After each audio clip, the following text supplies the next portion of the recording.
ఈ వారం హౌస్లోంచి దివ్య ఖచ్చితంగా వెళ్ళిపోతుంది, లేదు టాప్ 5కి వెళ్తుంది. ఈ రెండిట్లో ఒకటి మిస్ అవ్వకుండా కామెంట్ చేయండి. దివ్య ఫ్యామిలీ, దివ్య పిఆర్ వీళ్ళందరూ కూడా ఈ కామెంట్స్ చూసేలా చేస్తా. ఛానల్కి లైక్ అడగట్లా, సబ్స్క్రైబ్ అడగట్లా. ఒక్క కామెంట్, కొండంత బలం మాకు మీరు ఇచ్చే ఒక కామెంట్. ఒక 500 కామెంట్లు టార్గెట్ పెట్టుకున్నాం. కామెంట్ ఇచ్చేసి వీడియో చూడడం మీరు కంటిన్యూ చేయండి. దివ్య పిఆర్ కానీ దివ్య ఫ్యామిలీ అందరూ చూస్తారు ఈ కామెంట్స్ అనే విషయం గుర్తుపెట్టుకోండి. దివ్యకి సపోర్ట్ ఉందా లేదా అనేది వాళ్ళకి తెలియాలి. I support Divya, I don't support Divya అనైనా కామెంట్ చేయండి. బిగ్ బాస్ ఫ్యామిలీ టైం ఇవ్వటం కోసం కొత్త కాన్సెప్ట్ని తీసుకొచ్చాడు. దాంట్లో చిక్కుముళ్ళు విప్పుకునేటువంటి టాస్క్, దాంట్లో దివ్య వర్సెస్ సంజన జరిగింది. దివ్యకి చాలా క్లియర్గా అర్థమవుతుందా లేదా మరి బిగ్ బాస్ చెప్పేది చాలా క్లియర్గా చెప్పాడు బిగ్ బాస్. ఆ తాళ్ళు తీసిన నడుముకు చుట్టుకోవాలి, మరి ఆమె వింటోందా లేదా అనేది నాకైతే అర్థం కాలేదు. ఎందుకు అట్లా మాట్లాడుతుందో, ఫ్రేమ్ మొత్తంలో కదులుతూ చిక్కుముడులు విప్పుతూ సేమ్ కలర్ రాడ్కి దాన్ని తీసుకెళ్ళి ఆ తాడు కట్టాలి సేమ్ కలర్ అనేది. రెడ్ బదులు ఆరెంజ్, ఆరెంజ్ బదులు ఇంక్ బ్లూ అట్లా కట్టకూడదు. చాలా పెద్ద పెద్ద గొడవలు గత సీజన్స్లో కూడా అయినాయి. సో సేమ్ రాడ్కి చుట్టాలి, ఆ బోర్డు మీద టైం తీసుకోవాలి, మీ ఫ్యామిలీతో మీరు గడిపేట టైం అని క్లియర్గా చెప్పాడు. వాళ్ళతో మీకు గడిపే ప్రతి మినిట్ కూడా ఇంపార్టెంట్, అది మర్చిపోకండి అని కూడా చెప్పాడు. ప్రతిసారి నామినేషన్ అప్పుడు 5 నిమిషాల టైము, బజెస్ అప్పుడు 5 నిమిషాల టైం అంటారు.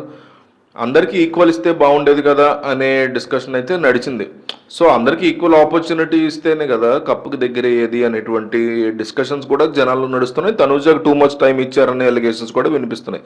ఎప్పుడూ లేదు, ఏ సీజన్లో కూడా అట్లా లేదు. వాళ్ళు ఏం చెప్తారు ఏంటి అనే ఇన్పుట్స్ కోసం వెయిట్ చేస్తూ ఉంటారు. ఆ ఎక్సైట్మెంట్, ఆ ఎమోషన్తోనే సగం టైం అయిపోద్ది. ఆ ఉన్న కాస్త కూస్త క్షణాల్లో వాళ్ళు ఏం చెప్పగలుగుతారు ఏంటి అనేది అర్థం లేకుండా ఇచ్చినట్టు అనిపించింది. సో మనం ఫైనల్లో వాళ్ళు ఆడాలి, గెలిపించాలి అంటే వాళ్ళకి ఫేవర్ అంటే ఇటు తిప్పాలా అటు తిప్పాలా స్టీరింగ్ అనేది అర్థం చేసుకోవాల్సి ఉంటుంది. సో తనూజాకి ఏకంగా 60 నిమిషాలు ఇవ్వడం ఎందుకు, మీరు కెప్టెన్ అయితే ఇవ్వడం అంటే కెప్టెన్సీ టాస్క్ అప్పుడు చెప్పుంటే పోనీ ఇదే మాట.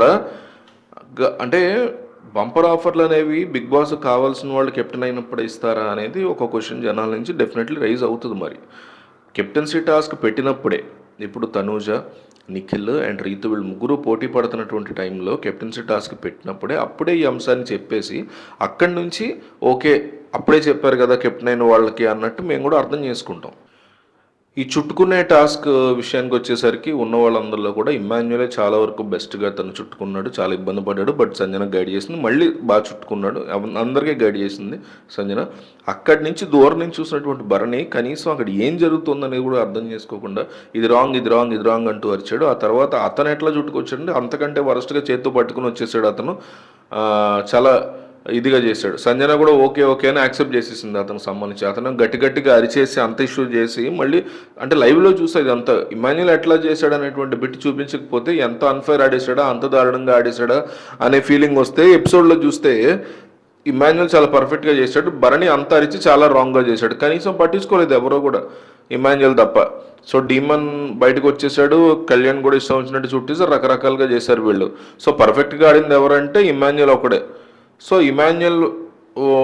ఇమాన్యుయల్కి తనూజ కూడా స్టాండ్ తీసుకుంది, అది కనీసం ఎపిసోడ్లో కూడా చూపించలేదు. సరే ఎందుకులే ఫ్యామిలీ వీక్ కదా నెగిటివ్ అని మనం ఎక్కువ మాట్లాడదలుచుకోలేదు. కానీ సో టాస్క్ పరంగా చూసుకుంటే సంజనాన్ని ఎట్లా బద్నాం చేయాలని చాలామంది టాస్క్ బద్నాం చేయాలని ట్రై చేశారు.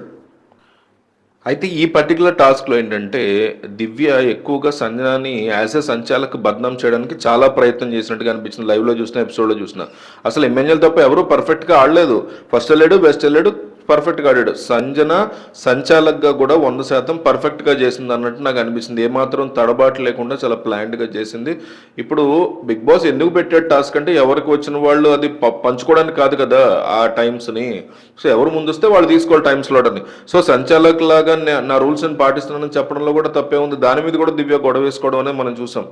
బిగ్ బాస్ ఏమడుగుతున్నాడు ఫైనల్గా, ఓకే నేను సంచాలకురాలుగా నేను రూల్స్ని పాటిస్తున్నాను, నాకు ఇచ్చిన గైడ్లైన్స్ ప్రకారం నేను ఆడిస్తా, మీరేం చేయాలనేది బిగ్ బాస్ అడిగి చూసుకోవడం చాలా క్లియర్గా చెప్పింది. కళ్యాణ్ కూడా దానికి ఓకే ఉన్నాడు, ఏ రకమైన ఇబ్బంది లేదు. సుమన్ శెట్టికి హెల్ప్ చేయాలనుకున్నాడు, అందుకని 20 minutes ఇవ్వాలనుకున్నాడు. మీరేం చెప్తే చేయాలనుకుంటున్నాను, బిగ్ బాస్ కాల్ నేను తీసుకుంటున్నాను. బిగ్ బాస్ ఫైనల్ డెసిషన్ ఏంటి సంజన? సో స్కోర్ అడిగినప్పుడు చెప్పండి ఏంటి అంటే కళ్యాణ్ కూడా సంచలకు ఒక రెస్పెక్ట్ ఇచ్చి సంజనాకి తన ఒపీనియన్ అతనుకున్నా చేయాలని అనుకున్నా సరే అతనే వెయిట్ చేశాడు. కానీ దివ్య ఎందుకు అంత కంగారు పడిపోయింది అనేది అర్థం కాదు. తన వాళ్ళు అక్కడ భరణి కానీ సుమన్ కానీ ఉంటే ఆమెకి ఏమైనా పూనకాలు వచ్చేస్తాయా, ఊగిపోతుంటుందా, నేను అని ఎందుకు రాంగ్ ట్రాక్లోకి వెళ్ళి కంగారు పడిపోతుంది దివ్య అనేది క్వశ్చన్. బిగ్ బాస్ ఎందుకు అడిగారు లాస్ట్లో? దివ్యని అడిగారా, సంజనాని అడిగారా? సో సంజన కదా అడిగింది, చెప్పాల్సింది తను కదా సంచాలక్. సో సంజన ఎవరికి వచ్చాయి అనేది సంజనని అడిగారా లేకపోతే దివ్యని అడిగాడా అనేది కదా క్వశ్చన్ బిగ్ బాస్. సో దివ్య మాత్రం మధ్యలో సంబంధం లేకుండా దూరిపోయి ఎందుకు ఇట్లా చించేసుకుంటోందని అడుగుతున్నారు చాలామంది. సుమన్ కూడా కొన్ని ఎగ్జాంపుల్స్ కూడా చూసాం. అంటే చాలా రకాల ఎగ్జాంపుల్స్ ఉన్నాయి దివ్యకు సంబంధించి సంబంధం లేని వాటిలో దూరిపోవడం గురించి. దివ్య దీని మీద చాలా నెగిటివ్ వస్తుంది. సో సుమన్ శెట్టి, కళ్యాణ్ అండ్ సంజన మధ్య ఇష్యూ టైం గురించి. కళ్యాణ్ శెట్టి ఇస్తాడు హ్యుమానిటీతో బై హ్యాండ్ వద్దులే అక్కడ పెట్టేసని తీసుకుంటా అన్నాడు. ఆయన కూడా వచ్చి డిగ్నిఫైడ్గా కూర్చుని అలా కాదు సంజన అని ఎక్స్ప్లెయిన్ చేస్తూ సుమన్ ఎక్స్ప్లెయిన్ చేస్తూ చెప్తూ ట్రై చేస్తున్నాడు. ఈవిడ కూడా ఎక్స్ప్లెయిన్ చేసింది, నన్ను బద్నాం చేయొద్దు, నేను సంచాలకుని, నేనే ప్లేయర్ని అయ్యి ఉంటే నేను కూడా 60 ఉన్నా సరే ఇచ్చేసేదాన్ని నీకు, కానీ సిచ్యువేషన్ ఇదే అని అర్థం చేసుకుని ఆమె కూడా చాలా క్లియర్గా ఓపిక్గా చెప్తూ ఎక్స్ప్లెయిన్ చేస్తుంది.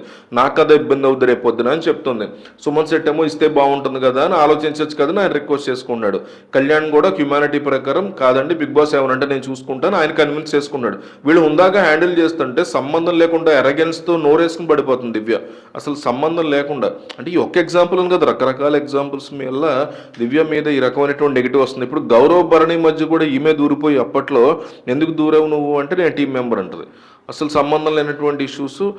లేకపోతే మీకు గుర్తుంటే అంతకుముందు భరణి సుమన్ అక్కడ స్పాట్లో ఉంటే ఇవిడికి ఎక్కడ పేషెంట్ రైట్ వచ్చేస్తాయా, ఇవిడికి పేటెంట్ రైట్స్ అనే క్వశ్చన్స్ వినిపిస్తున్నాయి దివ్య మీద.